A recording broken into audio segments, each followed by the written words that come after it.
I never belonged at these parties. Standing on Ashley's pool deck in my steel-toed work boots while everyone else wore designer shoes, I felt like an imposter. The concrete was still wet from earlier rain, and I kept shuffling toward the edge, trying to disappear into the background like always. My wife Jennifer was across the yard, laughing with her siblings Kyle and Ashley, looking perfectly at home with her people. The golden children, all three of them. I should have stayed home from work that day, told Jen I was too exhausted, but you don't say no when the Caldwell family throws a party, not if you want peace at home. I was minding my business, watching the pool ripple, thinking about the overtime I'd need for this month's electric bill, when Kyle started walking over with that swagger that screamed entitlement. He had that look in his eyes, the same one he always had before making me his entertainment. "Marcus," he called out loud enough for everyone to hear, "time to show these people some real fun." I took a step back. "I'm good, man. Really. Just enjoying the party." But Kyle never took no for an answer. His hand clamped down on my arm, not friendly but possessive. "No, no, no," I said, trying to stay calm. "Kyle, I'm in my work clothes. I don't want to—" "Don't be such a buzzkill," Jennifer cut in, not even looking up from her conversation. "It's Ashley's day, Marcus. Stop being so dramatic." Dramatic. That was always her word when I tried to set boundaries, when I didn't want to be the target of their games. "Seriously, Marcus," Ashley chimed in, irritated. "Can you just go along with something for once? This is my special day." The crowd was watching now, phones coming out to record. This was how it always went in Jennifer's family. You played along, or you were the problem. Kyle's grip tightened. "See? Even the birthday girl wants you to have fun." I tried protesting one more time, but my voice was drowned out by laughter and encouraging shouts from the guests. That's when Kyle spun me hard like I was a toy. The world tilted sideways. I felt my feet leave the ground. For a split second, I was airborne, completely at gravity's mercy. I wasn't a kid. I was a 34-year-old man with bills and a bad back from warehouse work. But in that moment, I felt as helpless as a child being bullied. The concrete steps were right behind me. I could see them rushing toward me as I spun, those hard, unforgiving steps leading into the pool. This was supposed to be just a joke, right? Just Kyle being Kyle. Just harmless family fun. But as I felt his hands release me as I fell backward, I knew this wasn't going to be funny at all. Time stretched like taffy. My arms flailed uselessly as I realized exactly where I was headed. The concrete steps, 3 sharp-edged steps I'd noticed earlier. Beautiful, expensive stone that was hard as hell. My back hit those steps with a crack. Not a thud, not a splash, but a sharp, definitive crack that echoed across the entire yard like a gunshot. The pain was immediate and absolute. This wasn't stubbing your toe. This was my entire world, narrowing to one point of agony, radiating from my lower back. I tried to breathe, but my lungs forgot how to work. I was lying there, half in the pool, half out, my work shirt soaked. The water was warm, but I couldn't feel anything below my waist, nothing. Like someone had erased the bottom half of my body. "Walk it off, Marcus." Jennifer's voice was sharp with irritation.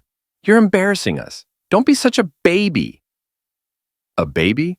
I couldn't feel my legs, and she was calling me a baby in front of everyone. "Of course," Ashley said from the patio, frustrated. "Of course he pulls this drama on my birthday, my one special day, and he has to make it all about him." Like I'd planned this. Like I'd asked Kyle to throw me into her pool steps just to steal her thunder. I tried to speak, tried to tell them something was really wrong. "I can't move my legs," I whispered, but nobody heard over their complaints. Then everything changed. Nicole, one of Ashley's friends I'd barely noticed, suddenly appeared beside me.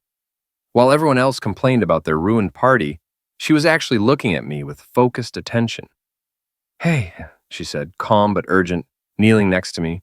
"Can you hear me?" I nodded. "Can you feel this?" She pressed my shin, my thigh, my ankle. Nothing. Absolutely nothing. "Can you wiggle your toes?" I tried. God, I tried so hard, staring down at my feet, willing them to move, but the signal wasn't getting through. Nicole's face went white. The color drained from her cheeks fast. "Nobody touch him," she said with sudden authority that made everyone stop. "Nobody move him at all." The laughter finally died. "What's wrong with him?" Jennifer's voice changed, less irritated, more worried. "This could be spinal," Nicole said, pulling out her phone. "This could be really, really bad." Spinal. The word hung in the air like a death sentence. Wheelchairs. Never walking again. The shift was instant. One moment, everyone treated this like slapstick comedy. The next, Nicole's voice cut through like a scalpel. Everyone back up now. I mean it. Get away from him. Nobody touches him. Nobody moves him. Even Kyle shut his mouth. Nicole crouched next to me, hands hovering but not touching, like I was a bomb. What's your name? She asked steadily. Marcus, I managed. Okay, Marcus, I'm Nicole. I'm a paramedic and you're going to be okay, but I need you to stay very still. Can you do that? A paramedic, thank God. Finally, someone who knew what they were doing. Can you feel this? She touched my leg again. I stared down, but felt nothing. No, I whispered. Nothing. She nodded grimly and pulled out her phone. Before Nicole could dial, Kyle opened his mouth again. Come on, Nick, he laughed nervously. It was just horseplay. Probably just winded. Maybe pulled a muscle. Kyle, shut up and step back, Nicole said coldly. Hey, there's no need. There's every need. You just threw a grown man backward into concrete. He can't feel his legs. This is not horseplay. This is a medical emergency, and if you don't get out of my way, I'm going to have you arrested for interfering with medical care. That shut him up quick. Jennifer stumbled over, cocktail still in hand. Nicole, don't you think you're being dramatic? Marcus is always prone to making things seem worse than they are. He's probably just tired from work. Ma'am, Nicole said without looking away from me, your husband has suffered what appears to be significant spinal trauma. He has no sensation or movement in his lower extremities. This is not fatigue. This is a potential life-altering injury that requires immediate medical intervention. Nicole was already dialing 911. This is Nicole Rodriguez, off-duty paramedic. I need an ambulance at 1247 Cedar Drive. Adult male, approximately 34 years old. Possible spinal cord injury following blunt force trauma to the lumbar region. Patient is conscious and alert, but reports complete loss of sensation and motor function in both lower extremities. Her calm, precise language was both reassuring and terrifying. No, do not attempt to move the patient. Mechanism of injury was a backward fall onto concrete steps following forceful spinning motion. Yes, I'll stay on the line. Jennifer was pacing now, heels clicking on wet concrete. This is ridiculous. He's going to be fine. He's always fine. This is just Marcus being Marcus. But even as she said it, doubt crept into her voice. Ashley stood off to the side, arms crossed. I can't believe this is happening at my party. This was supposed to be perfect. Right, because my potential paralysis was just an inconvenience to her birthday. The sirens got louder until they were right there, then cut out. Car doors slammed. First through the gate was Officer Brooks, a big guy in his 40s with a calm demeanor. His badge was polished, and he had that cop look that misses nothing. What do we have? He asked Nicole. Adult male, spinal trauma from a fall. Witnessed event, no sensation or movement below the waist. Brooks pulled out a notebook. And you are? Nicole Rodriguez, paramedic with Metro West. Off duty, but I was here when it happened. The ambulance crew came next, 2 women in Navy uniforms moving with practiced efficiency. The older one with silver-streaked hair knelt beside me. Hi, I'm Linda. I'm going to take care of you. What's your name? Marcus. Can you tell me what happened? This was it, the moment of truth. Everyone was watching, waiting to see what story I'd tell. Probably hoping I'd downplay it like always, but lying there unable to feel half my body, something shifted in me. Kyle picked me up and threw me, I said clearly. I told him no. I told him I didn't want to. He grabbed me anyway, spun me around, and threw me backward into these steps. I can't move my legs. The silence was deafening. I could feel Jennifer's jaw drop. Kyle's panic radiating like heat. This wasn't the story they wanted. Linda nodded calmly and looked at Officer Brooks. You getting this? Every word, he said, scribbling. Then he looked at the crowd. I need to speak with everyone who witnessed this. Nobody leaves until I've gotten statements. Jennifer clicked over in those ridiculous heels, still holding that cocktail. Officer, I think there's been a misunderstanding. My husband's been working double shifts. He's exhausted. Sometimes when he's tired, he gets confused. Confused? She was telling a cop I was confused about what happened to my own body. Linda didn't look at Jennifer. She was checking my pupils with a flashlight. Can you wiggle your toes? I tried so hard staring down, willing them to move. Nothing. No, I can't feel them at all. Linda exchanged a look with her partner. Then she looked at Brooks. We need to treat this as potential attack with serious bodily injury. This isn't accidental trauma. Based on the patient's account and mechanism of injury, this appears to be intentional attack. The word hung in the air like a thunderclap. Suddenly, this wasn't just a family incident. This was a crime scene. Kyle started backing away. Wait a minute. It was just fooling around, guys being guys. He's being dramatic like always. Sir, stay where you are, Brooks said calmly but with steel underneath. And stop talking until I'm ready for your statement. Linda was attaching monitoring equipment while her partner prepared a long yellow board. Marcus, we're going to immobilize you and transport you to the hospital. This is serious, but you're in good hands. She radioed dispatch. Unit 47 requesting police backup. Suspected attack with bodily injury. Patient is 34-year-old male with apparent spinal cord trauma following alleged physical attack. Everything stopped. The party guests, Jennifer's complaining, Ashley's birthday drama. It all froze because those words made it official. This wasn't an accident. This was attack. Officer Brooks surveyed the crowd. Like I said, nobody leaves. This is now an active investigation. The ambulance ride was sirens, radio chatter, and Linda's steady voice. They had me strapped to that yellow backboard tighter than anything, my head immobilized between foam blocks. Every pothole sent a jolt through my upper back, but nowhere else. A constant reminder that something was fundamentally wrong. East Haven General looked like every hospital in movies. Glass, concrete, that antiseptic smell hitting you when the doors open. But this wasn't a movie. This was my life. Being wheeled through automatic doors on a gurney, staring up at fluorescent lights. The ER was surprisingly quiet for Saturday evening. Nurses in colorful scrubs moved efficiently. I was just cargo being transferred from one set of professionals to another. They wheeled me into a room that smelled like disinfectant and fear. Beige walls, a loud clock, a window looking onto the parking lot where normal people lived normal lives. Dr. Chen introduced himself, while nurses hooked me to beeping machines. He was younger than expected, maybe 45, with graying hair and calm bedside manner. Marcus, I'm Dr. Chen.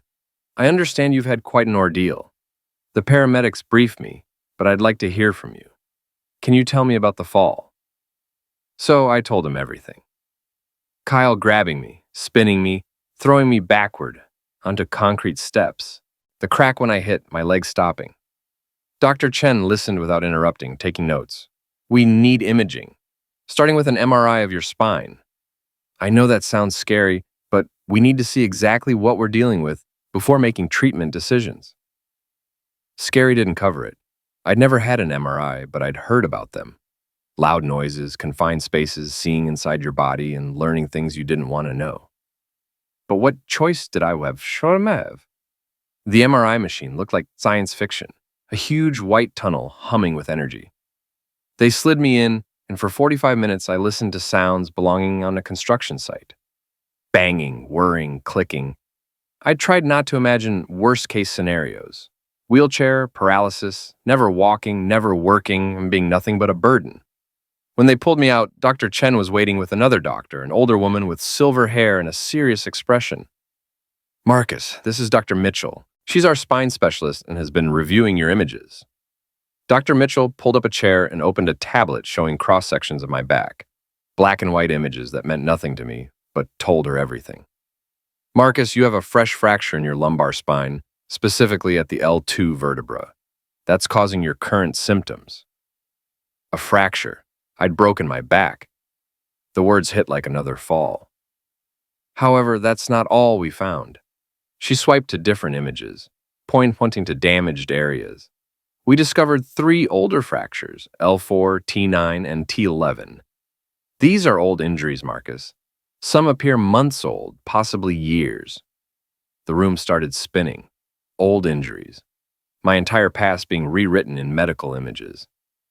Yes, Dr. Chen leaned forward. All these fractures show signs of repeated blunt force trauma at different stages of healing, suggesting they occurred at different times over an extended period. Repeated blunt force trauma.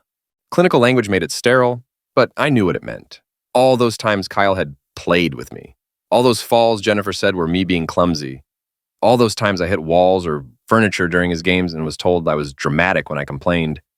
My spine had been keeping score. Every shove, every throw, every accident that wasn't really an accident. It was documented in bone, like a medical record. The trampoline, I said suddenly, memory hitting hard. Last summer, Kyle said we should wrestle. I fell off, hit the frame. Jennifer said I was fine. The stairs, I continued. 3 months ago, I fell downstairs at their house. Kyle said I tripped, but he was right behind me. I couldn't sit up straight for a week. Dr. Mitchell and Dr. Chen exchanged that look that meant they'd seen this before. Marcus, Dr. Mitchell said quietly, your spine is telling us a story, and it's not about accidents. The knock came around 8 that evening as nurses were switching shifts and the hallway got that quiet hospital feeling. I was still processing everything when a woman's voice came through my door. Marcus, I'm Detective Rivera with Metro Police. Mind if I come in? Detective Rivera wasn't what I'd expected. Maybe 40, with short natural hair and intelligent brown eyes that took in everything at once. Black blazer, quiet confidence. Officer Brooks asked me to follow up. How are you feeling? Like I got hit by a truck, I said, except the truck's name was Kyle, and apparently it's been hitting me for years. She smiled, not happy but understanding. I've been doing this 15 years. I've seen a lot. What I'm seeing tonight is a pattern, and patterns tell stories. She pulled out a tablet. Before we get into details, I want to show you something. One of the guests recorded what happened. Are you up for watching? I nodded, even though part of me didn't want to see it, but another part needed the proof. The video was shaky, but captured everything. There I was, by the pool in work clothes, clearly trying to stay out of the way. You could see me backing up when Kyle approached, hear me saying no, see when he grabbed my arm. Let's show these people some fun. Kyle's voice was crystal clear, loud and boisterous. Then the spin. Watching from outside was worse than living it. I looked completely helpless, at Kyle's mercy. The way he threw me wasn't playful. It was violent, deliberate. The crack when I hit concrete was audible, sharp and final. Then came the worst part, the laughter. So much laughter while I lay motionless. Stop being such a baby, Jennifer's voice dripped with contempt. You could see her rolling her eyes, more concerned about guests than her husband. Detective Rivera paused the video. What do you see? I see attack, I said steadily. I see my brother-in-law attacking me while my wife let it happen. That's exactly what I see too. She made notes. Officer Brooks mentioned this wasn't the first time the doctors showed me your MRI. 3 old fractures, all consistent with the trauma we just watched. So I told her everything. The trampoline incident where Kyle wrestled me off the edge, and I hit the metal frame hard enough to crack a rib. Though we didn't know because Jennifer convinced me I was being dramatic. The stairs at Thanksgiving where Kyle bumped me from behind and I tumbled down concrete steps. The pool party 2 summers ago where he held me underwater as a joke until I nearly passed out. Every time there was an excuse, every time it was just Kyle being Kyle. Just family fun gone too far. Every time I was too sensitive, too dramatic, unable to take a joke. What about your wife? Detective Rivera asked. What was her reaction? That was hardest to talk about, because while Kyle physically hurt me, Jennifer made sure I never fought back, never complained, never stood up for myself. She convinced me this was normal, just how her family showed affection. She always took his side, I said. Always. If I complained about getting hurt, I was embarrassing her. If I tried to avoid his games, I was antisocial. She made me feel like I was the problem for not wanting to be thrown around. Detective Rivera nodded like she'd heard this before. That's called enabling, Marcus. In some jurisdictions, it's considered misuse itself. Your wife had a duty to protect you. Instead, she participated in a pattern of damage that went on for years. A pattern of damage. That's exactly what it was. Not accidents or pranks gone wrong, but a deliberate, sustained campaign of violence that had been normalized until I didn't recognize it as misuse. The good news is we have everything we need. The video evidence is clear. The medical evidence shows a documented pattern. We have witness statements, including the paramedic who treated you. She paused. Based on evidence, we're filing charges against Kyle for attack with bodily damage. Given severity and the pattern, we're also looking at aggravated attack and potentially domestic violence by proxy. What about Jennifer? I asked. More complicated. But we're building a case for spousal neglect and obstruction of justice. She actively prevented you from seeking help for previous injuries and created an environment where misuse could continue unchecked. I felt something I hadn't felt in years. Validation. Someone with authority was finally saying what happened was wrong, that I wasn't dramatic or oversensitive, that I deserved better than being entertainment for my wife's family. What happens now? Now we make sure this never happens again, and we make sure Kyle faces consequences for what he's done. Not just today, but for years. She handed me her card. If you remember anything else, call me. Your spine has been keeping records. Now it's time for the legal system to do the same. The news they'd arrested Kyle hit the family like a bomb. I found out around midnight when Jennifer came storming into my hospital room, face red with fury, voice shaking with rage. "Do you have any idea what you've done?" she hissed. Keeping her voice low enough nurses wouldn't hear, but loud enough I got full force. "They arrested my brother, put him in handcuffs in front of the neighbors. Mrs. Peterson was outside and saw everything." Mrs. Peterson, that's what she worried about. What neighbors would think, how this looked to her social circle. Not that her husband was lying in a hospital bed with a broken spine. "Jennifer," I started, but she cut me off. Just don't. This is exactly the dramatic bullcrap I should have expected from you. You couldn't just let it go, could you? Couldn't accept it was an accident and move on like a normal person would. An accident? Even now, with me paralyzed from the waist down, she still called it an accident. Like the MRI images were my imagination. "The doctors found 3 other fractures," I said, trying to stay calm. "Old ones, Jennifer. From all those other times your brother played with me.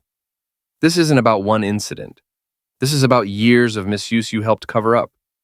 Her laugh was sharp and bitter. "Misuse? That's rich. You're calling normal family roughhousing misuse now? No wonder you can't handle a real job or make real friends. You're too busy playing victim to actually live your life." There it was. The same pattern that kept me trapped for years. Turning my pain into my failure, making my injuries into character flaws, making me the problem instead of the person hurting me. But something was different now. Maybe the painkillers. Maybe finally having medical professionals and law enforcement take me seriously. Maybe I just hit rock bottom, with nowhere left to fall. Whatever it was, I found myself speaking up in a way I never had. "He threw me into concrete steps, Jennifer, on purpose, and you watched it happen. You told me to walk it off when I couldn't feel my legs. What kind of wife does that?" "The kind married to a man who makes everything about himself," she shot back. "Do you know what this will do to my family, to my career? I work in public relations. How will it look when people find out my husband pressed charges against my brother for playing around at a family party?" Her career, her family, her reputation. Not once had she asked how I felt, whether I was in pain, what doctors said about my prognosis. It was all about her and how my injury inconvenienced her life. That's when Officer Brooks appeared in the doorway, expression grim. "Mrs. Caldwell, I need to speak with you." Jennifer turned with that fake smile she used on authority figures. "Officer, I think there's been confusion about what happened today. My husband tends to exaggerate." "Ma'am, you're under investigation for spousal neglect and obstruction of justice," Brooks said, cutting through her charm. "Detective Rivera has been reviewing the case. Your behavior today and over the past several years suggests a pattern of enabling misuse and preventing your husband from seeking appropriate medical care." Color drained from Jennifer's face so fast I thought she'd faint. "That's ridiculous. I would never—" "You told a man with a spinal injury to walk it off," Brooks continued. "You dismissed his pain as attention-seeking. You actively discouraged him from reporting previous injuries. That's not spousal support, ma'am. That's criminal negligence." Jennifer looked at me like this was my fault. "Marcus, tell him I'm not— Tell him this is all a misunderstanding." But I couldn't, because it wasn't a misunderstanding. It was exactly what it looked like. A woman who'd spent years enabling her brother's violence because it was easier than confronting the truth. The explosion came around 2 in the morning. My phone started buzzing with texts from Jennifer's extended family. Ashley was furious her birthday was ruined by my drama. Their parents threatened to sue me for defamation. Cousins and aunts and uncles I barely knew weighed in about what a troublemaker I was, how I'd always been jealous of Kyle, how I was tearing the family apart with my lies. The messages kept coming, each more vicious than the last. They painted me as manipulative, attention-seeking, fabricating years of misuse to destroy an innocent man. They said I was weak, pathetic, undeserving of the Caldwell name. They said Jennifer deserved better than a husband who'd betray her family like this. I was drowning in their anger, suffocating under their collective denial, when I heard a soft knock. "Marcus, it's Claire, my sister." I hadn't seen Claire in almost 2 years, not since Jennifer convinced me she was jealous of our marriage and trying to cause problems. Looking back, I realized Jennifer had systematically isolated me from anyone who might question what was happening. Claire stepped in cautiously, like she wasn't sure she'd be welcome. She looked older than I remembered, brown hair streaked with gray, worry lines around her eyes. But when she saw me in that hospital bed, her face crumpled with almost physical pain. "Oh, Marcus," she whispered, suddenly beside my bed, taking my hand. "I heard what happened. I came as soon as I could." "Claire," I said, my voice cracked. "I'm so sorry for everything, for staying away, for not calling." "Stop," she said firmly. "You don't apologize to me. I should have tried harder to stay in touch. I should have seen what was happening. I always knew something was off about Jennifer, about that whole family, but I didn't know how bad it was." She pulled her chair closer and her eyes intense. "I want you to know something. I never stopped loving you. I never stopped worrying. And I never believed for 1 second that you deserved the way they treated you." For the first time in years, maybe since I'd married Jennifer, someone from my family was telling me I mattered, that I was worth protecting, that I deserved better. And for the first time since this nightmare started, I cried. The surgery came 3 days later. Dr. Mitchell explained it like fixing a car, engineering terms about rods and screws and fusion procedures that would stabilize my spine and hopefully give me the best shot at walking again. Best shot being operative, because nobody could promise anything except pain and a long recovery. I woke from anesthesia feeling like I'd been hit by that truck all over again. The incision in my back felt like someone took a blowtorch to my spine, and the drugs made everything fuzzy and distant. But the worst part wasn't physical pain. It was the fear. Every day I'd stare down at my legs under hospital blankets and will them to move, to give me some sign that the surgery worked. Some days I swore I felt something, a tingling or twinge. But doctors warned that phantom sensations were common and didn't necessarily mean anything. That's when Dr. Santos entered my life like a drill sergeant in scrubs. Maybe 5 feet tall, but carried herself like she could bench press a truck, with graying hair and a no-nonsense ponytail and a direct stare that made you sit straighter even lying flat. "Marcus," she said on our first day, "I'm your physical therapist, and I'm going to tell you something that might piss you off. This will be the hardest thing you've ever done. There'll be days you want to quit and want to give up and accept this is as good as it gets. But I'm not going to let you." She was right about it being hard. Jesus, was she right. The first week, all we did was try getting me to sit up without passing out. My balance was shot, my core strength non-existent, and every movement felt like my spine was being twisted with a wrench. I threw up twice the first day just from staying upright. "Your body remembers pain," Dr. Santos would say during sessions that left me sweating and shaking. "Now we need to teach it to remember strength." Meanwhile, Dr. Parker worked on my head while Dr. Santos worked on my body. She was younger than expected for a trauma counselor, maybe 35, with kind eyes behind wire-rimmed glasses and a voice that made you feel like you could tell her anything. "You weren't weak," she told me during one session. "You were systematically manipulated to believe you deserved the treatment you received. That's not weakness. That's psychological misuse, and it's just as real as physical injuries." She helped me put words to things I'd never articulated. The way Jennifer would gaslight me into thinking my pain wasn't real. The way Kyle's games escalated when I tried to set boundaries. The way the whole family closed ranks and made me feel crazy for objecting to behavior any normal person would recognize as abusive. The breakthrough came 6 weeks after surgery. I was in the physical therapy room, strapped into this contraption supposed to help me balance, when Dr. Santos told me to try standing.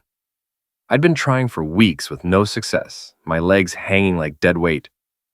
But something was different that day. When I focused all my energy on pushing down through my feet, I felt something, not normal sensation, not anything close, but something. A connection between my brain and legs that hadn't been there. Holy crap, I whispered as I managed to support some of my own weight for about 3 seconds before collapsing back into the safety harness. Dr. Santos was grinning like she'd won the lottery. Did you feel that? I felt something, I said. And for the first time since this nightmare started, I felt something else too. Hope. The courthouse was nothing like I'd expected. Maybe I'd watched too many legal dramas, but I'd pictured something grand. Instead, it was just a regular building with fluorescent lights and worn carpet that smelled like old coffee and anxiety. But walking into that courtroom with my cane and unsteady gait felt like walking into the most important moment of my life. Kyle's lawyer was exactly what you'd expect defending a rich kid's attack case. Expensive suit, slicked back hair, condescending smile. During opening statements, he painted Kyle as a fun-loving family man whose harmless prank was blown out of proportion by an oversensitive brother-in-law. A history of dramatic behavior, ladies and gentlemen, he said, gesturing toward Kyle.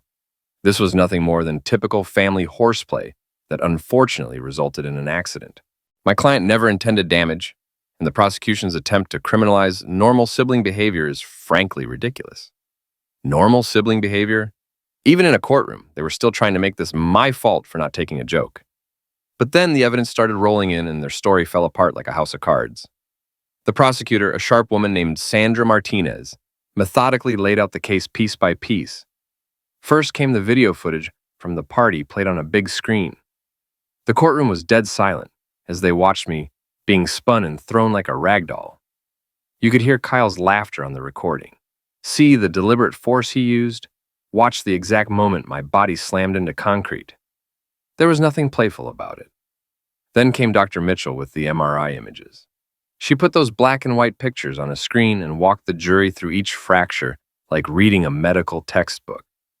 3 previous fractures, all consistent with blunt force trauma, L4, T9, T11. These injuries occurred over several years and show a clear pattern of repeated misuse. When it was my turn to testify, I was terrified my voice would shake. But as I sat in that witness chair looking at the jury, something clicked. These people deserved the truth. Not the sanitized family version, not the victim blaming I'd been fed for years, but the actual truth. I told them about the trampoline incident, the stairs, the pool games that weren't games. I explained how every injury was dismissed, every complaint turned back on me as evidence of my weakness. Kyle didn't just hurt me that day at the pool, I said, my voice steady and clear. He'd been hurting me for years, and my wife's family taught me it was my fault for not being tough enough to take it. Dr. Parker's testimony was devastating. She explained trauma bonding, gaslighting, and psychological manipulation that keeps misused victims trapped in cycles of violence. She made clear that my reluctance to fight back or report incidents wasn't weakness. It was a predictable response to sustained psychological misuse. The jury deliberated for less than 3 hours. When they read the verdict, guilty on all counts, Kyle's face went white. His lawyer immediately started talking appeals, but the judge wasn't having it. Mr. Caldwell, Judge Monroe said, looking directly at Kyle, you have shown a pattern of violence toward your brother-in-law spanning several years. Your actions were deliberate, calculated, and resulted in serious bodily damage. This court sentences you to 5 years in state prison. Jennifer got 18 months probation, and court-ordered counseling for enabling misuse. As they led Kyle away in handcuffs, Judge Monroe's closing words echoed through the courtroom. You mocked his pain, dismissed his suffering, and treated him as less than human. But he survived your cruelty, and now justice has been served. 18 months later, I'm standing in my own kitchen, making coffee in my own apartment, and I still can't believe this is my life now. The place isn't much.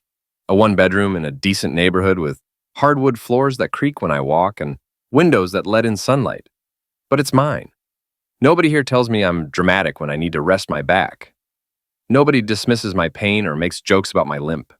The limp is permanent, according to Dr. Mitchell. Some days it's barely noticeable. Other days I need the cane to get around. But I'm walking.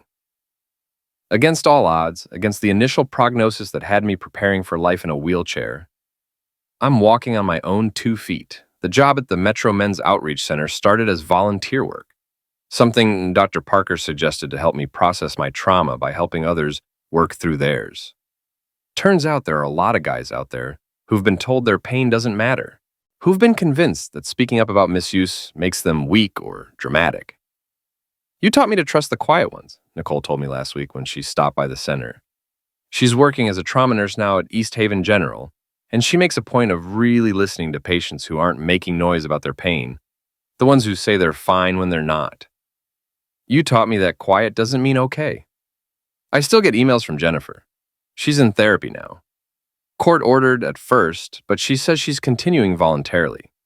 Her messages have evolved from angry blame to something that might eventually resemble an apology, though we're not there yet. Her latest email accused me of wrecking everything by pressing charges, but there was less venom than before. Maybe that's progress. I don't respond anymore. Dr. Parker calls it protective boundaries, and I call it sanity. I didn't wreck anything. I just finally told the truth about what was already broken. The MRI scans are framed on my wall now. I know that sounds weird, but hear me out. Those black and white images of my fractured spine aren't just medical records. They're proof. Proof that I wasn't making it up, wasn't being dramatic, wasn't weak for not fighting back. Every crack in those vertebrae is documentation of survival. Sometimes people ask if I'm angry about the years I lost, the pain I endured, the family that threw me away rather than acknowledge what they'd done to me. The honest answer is that some days I am angry, but mostly I'm just grateful. Grateful that Nicole knew what she was looking at when I couldn't move my legs. Grateful that Dr. Mitchell could read the story my spine was telling. Grateful that Detective Rivera believed me when I finally found courage to speak up. I was told to walk it off, to stop being a baby, to quit making everything about me. Now I walk on my own terms, at my own pace, toward a future I'm building for myself. Every step I take is proof they were wrong about me. My spine may have been broken, but my voice is whole now, and that makes all the difference.